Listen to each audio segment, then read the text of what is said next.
Malcolm. One, I'm really excited about the first game for our kids, our coaches, and staff. As I think back to mid-March when I was coming back on a plane from Fort Worth where the men's basketball tournament had been canceled, I feel like the last several months I've almost lived in dog years. You had no idea what the future held. It hadn't been an easy process to get here. And I really won't truly believe it till we step on the field. But I am confident we are definitely playing on Saturday. Our kids have been through so much adversity, starting practice, testing weekly, having to deal with positives, having to deal with contact tracing, and really the mental aspect of that. We've been doing that since mid-June. The number of starts, stops, we're going to play, we're not playing, all those things take a mental toll on everyone involved. And I'm just excited to be able to watch the Pirates compete on Saturday. And so one of the things we continue to work through, obviously we're in a new protocol being game week. We did the two nasal swab PCR test Monday, Wednesday. We've got the antigen test on Friday. And then we get with our medical group, the ECU medical staff, which has been outstanding to deal with, that's been working through all this. We'll get on the phone with the AAC medical advisory group, the Central Florida medical staff, talk about where we are from a testing standpoint, and then labeling the game a low, moderate, or high risk, and then making a determination of whether we're going to play. I feel really good at this point. Our testing numbers were outstanding over the last two tests, and I'm confident Friday will go well. I do want to touch base briefly on our helmet sticker that we released today. I fully support our student athletes and their goal to be a part of meaningful change. It's important we hear their message of wanting to foster unity. It's been a positive experience for me personally to hear their stories of our student athletes and then really watch them come together as a team. They're learning about their teammates, their different backgrounds, and learning to have difficult conversations. As an athletic director, you want all these student athletes to grow during their time here, grow and learn, and leave East Carolina with an education and be ready to become a leader in their next stage of life. And so I can't say enough about the support we receive from this community and this region, and Pirate Nation is special, and we definitely need their support. And so we've had a lot of productive conversations today with our supporters. I'm a big believer in, transparency and communication, and I wanted to make sure that people heard from our team, our coach, and our department before we ran out on the field on Saturday. And so excited to watch us play, and I'll be happy to take any questions about any topic at this time.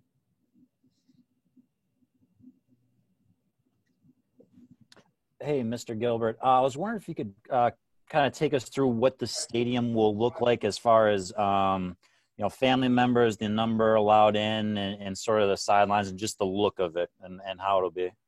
Well, in most cases, it's going to look very similar to a normal game day. Now, we'll have expanded sidelines. So, you'll see both teams will be stretched out a little longer than they normally are. We will have coaches and staffs that will be wearing masks during the game. I was pleased that the governor gave us 350 tickets. We'll be giving UCF 100 for their families. ECU will take the additional 250, and then we'll be sitting in pairs. So each student athlete will get that's dressing is going to get 2 tickets. And so you'll see those individuals spread out on the south side of the stadium in groups of 2, social distancing. But we're going to limit the access in the stadium where they're going to stay more in their seating area, and then behind, obviously, we'll have access to, concession stands, restrooms, and then we'll work to get all those individuals parked. And I anticipate, we still will have several hundred people there that will work the stadium, work the game for game day. And so I look forward to seeing that on Saturday.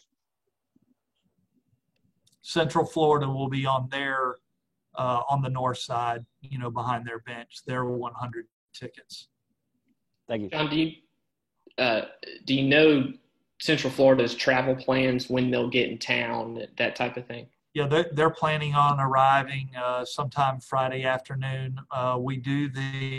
We both are doing the antigen test on Friday morning, getting those results, and then making our determination how we proceed. So I don't have an exact departure time for them, but they'll be in sometime in the afternoon.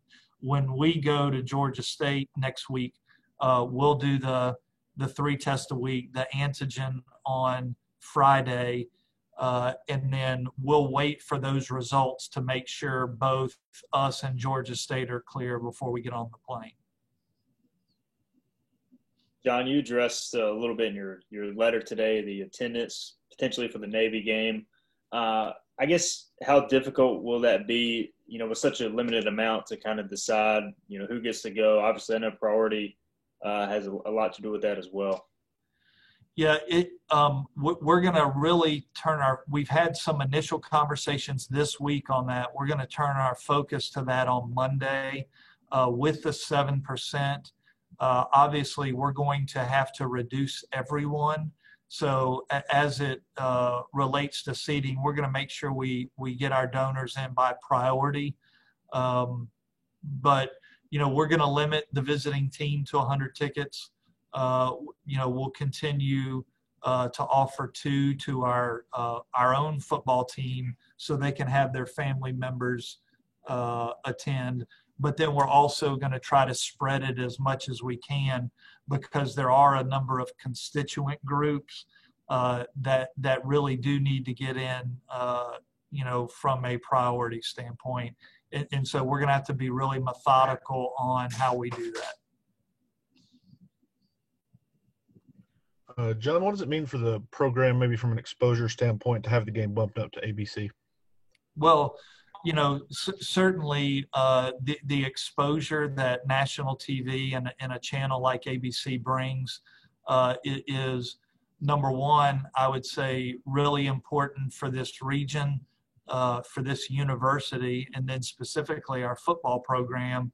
It's going to be a 3.5-hour infomercial with a lot of things that are East Carolina related. And so I'm excited that we have that opportunity. I like the fact that our fan base is going to be able to access it nationwide. I've heard from, Pirates all over that are really excited that, they're going to be able to tune in to a nationally televised program and see the stadium. So I am excited about that and the exposure it will bring us all.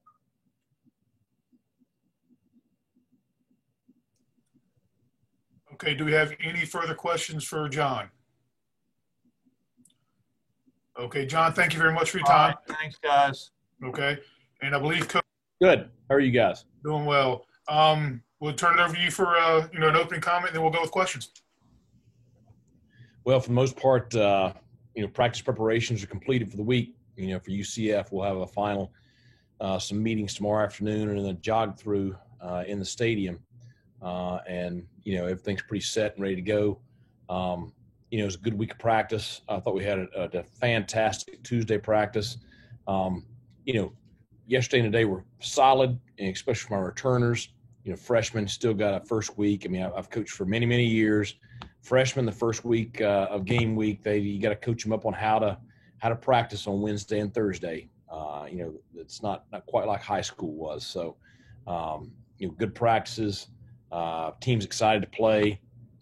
Really excited about opening with such a talented opponent, highly ranked opponent, great opportunity for the program, conference opponent, and glad it's at home. So, we're 100% COVID negative coming out of yesterday's tests.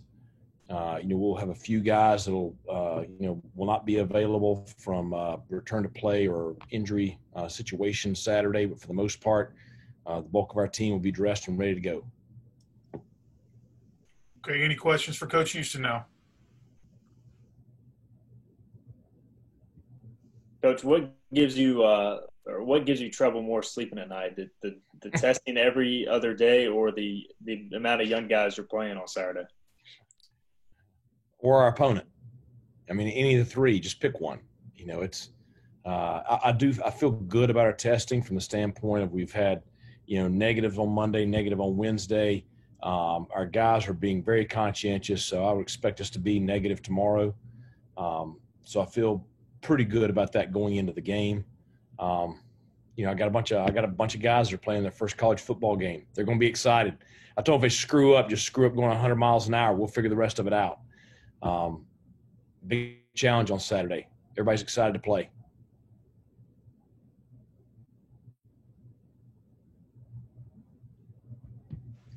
Coach, we haven't asked, at least in a while, about the punting situation. I know you had an oar on the depth chart there. Is that still kind of John's job, or is Luke in the mix? Could you use both at all, or do you want one guy? Yeah, I mean, especially this year, I think both of them have to be prepared to punt.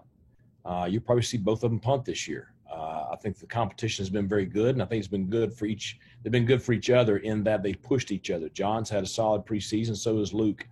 I would see that competition is very neck and neck right now. Sticking with the specialist coach, with Verity right now, what do you feel like is his range? I mean, with the season he's had in the past and the success he's had, does he have a max range that you feel good with? In his opinion or my opinion? We'll go with both. He thinks he can hit anything 60 yards and in. He probably can. I mean, he's hit a 60-yarder in practice before. So it depends on weather conditions and game situation, but certainly we're very fortunate to have a talented kicker. I think he's one of the best in the country.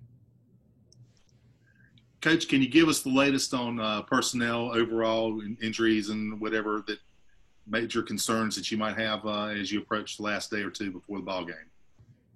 Everybody that's available to play will play. I don't think Coach Heupel is going to give me his injury report either. So you get one out of him, I'll give you one. Hey, Coach, I wonder if you've gotten a sense, obviously how important football is to the community there. Have you gotten a sense of just the excitement level surrounding the program where not only is it game day finally, but, the fact that people can't go to it, they can still watch it and watch it go down Saturday? Well, I mean, I think I've heard from a lot of alums and the fans that I'm close to personally. They're all excited for the beginning of the season. It's kind of a strange year in that, we've kind of been in a bubble. I mean, other than my wife and kids and the people within the program right here, I'm not around anybody. So, everybody's kind of keeping to themselves. I think that, everyone across the country is excited for football season to get here. So each fan base is going to be ecstatic about their team playing. And I think, especially with the national stage that we're going to play on Saturday, I would think that all of Pirate Nation is very excited to see this team back and see this team playing. And, had some board of trustees people here on campus today, spoke to a couple of them, and, they just are so excited about the bright future of the program. And you look at these kids and kind of the enthusiasm that they have. I really like our group. We're not all grown up and everything just yet, but boy, it's an exciting bunch to have in the building. The unveiling of the social justice patches, how important was it just to watch the players come together, and what was that process like when they decided what cause they wanted to choose this year? Well, I think that, as everything around this country has occurred over the last 6 months or so, obviously there's been lots of conversations, and we have dialogue constantly within our program regarding a lot of areas, and this is one that I was really proud of the conversations and the dialogue that our players had. Within the locker room, just them. Some of the dialogue that the leadership council brought, to our group on a weekly basis, and just how they wanted to represent the program. Very much. I hope that everyone with Pirate Nation watched the video that the players put together, talking about what they felt and why they were doing this. And the one thing, I've heard people say, why are we making a political? There's nothing political about this. This is completely human rights, and just purely what is right. But our players, I support them completely. They're very unified in this. They have a platform, and this is important to them, that they speak out for what they feel is right as human beings for each other moving forward, and for our world and our country. I'm very proud of them, the way they've represented themselves in the university.